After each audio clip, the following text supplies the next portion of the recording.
13th of April, 1964, in the Santa Monica Civic Auditorium held something that television cameras could not fully capture. The particular weight of a room that understood it was inside a historical moment and did not know what to do with that knowledge.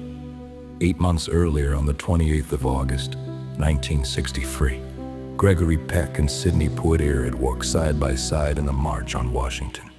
250,000 people moving through the summer heat toward the Lincoln Memorial, and neither had spoken much about it publicly since Wait. Because what happened between them backstage that night, after the envelope opened, after the standing ovation, after the camera swung away, would remain one of Hollywood's most private moments, documented only in a single press photograph that told less than a quarter of the story. The 36th Academy Awards had gathered Hollywood at a crossroads it could not quite name. The Civil Rights Act had not yet passed Congress. That would come in July. And the country held the suspended tension of a nation that knew transformation was coming but had not agreed on the terms. Gregory had won the same award the previous year for To Kill a Mockingbird, and the weight of Atticus Finch had followed him into every room since he was not on the ballot tonight. He was here as a presenter, to stand on the stage and hand something to someone who had earned it. Have you ever understood that the most important role in a moment was not the central one? Sidney Poitier sat in the audience in a dark suit, 37 years old, with the stillness of a man who has learned to keep his interior weather invisible to crowds. He had been nominated once before, 6 years earlier, for the Defiant Ones, and had not won. He understood what was at stake in ways that went beyond the statuette. He had spent his entire career being told in 100 professional languages that the industry doubted a black leading man could carry a picture, and had spent that career proving film by film that the industry was wrong. When Anne Bancroft read his name, the auditorium rose, not politely, not as a courtesy, but the way people stand when they have been waiting for something to be true for a long time and have just been told it is. You remember where you were when you first understood that the world could change. Gregory was backstage when Poitier came through the wings with the Oscar in his hand, and what the press photograph taken in the next 60-second shows is two men standing close together, both looking at the camera, both smiling. But the photograph was made for newspapers, and newspapers require composure. And composure was not exactly what the preceding 4 minutes had contained.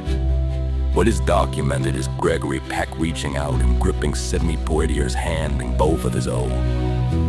A handshake that became an embrace, 6'3" of measured intensity, meeting the man who had walked beside him through the Washington summer and had just done something in front of 40 million viewers that no one had done before.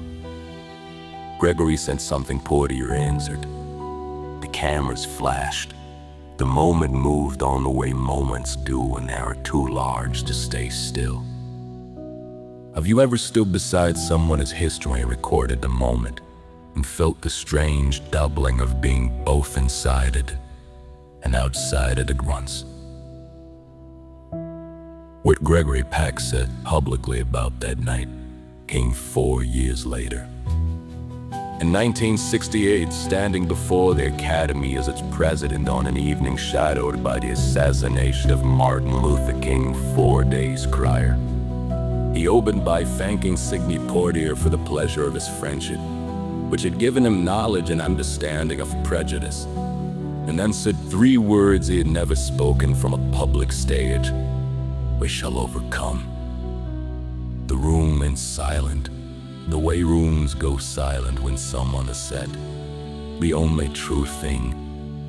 2 men who had walked together in Washington's summer heat, who had stood backstage in Santa Monica with a historic Oscar between them, had built something the industry had no category for and needed none.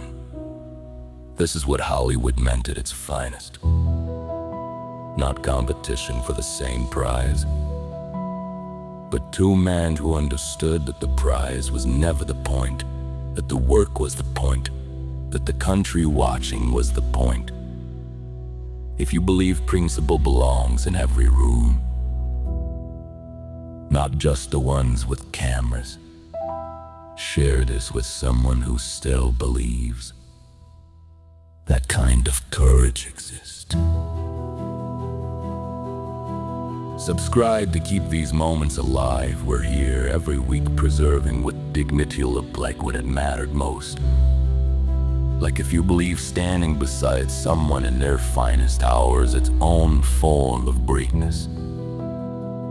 And tell us, what moment in history do you wish you had witnessed? And why does it still matter today?